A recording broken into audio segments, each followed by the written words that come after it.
How to fix Apisetschema.dll missing from Windows. 1. Scan and repair system files. Common commands include sfc/scanodism/online/cleanupimage/scan healthism/online/cleanupimage/restore health to.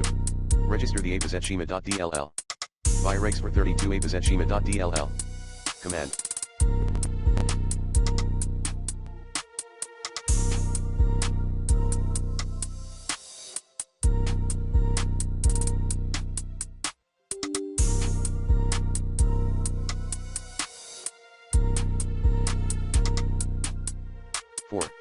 Reinstall or remove the software that you tried running. 5. Roll back Windows with System Restore. 6. Reset Windows.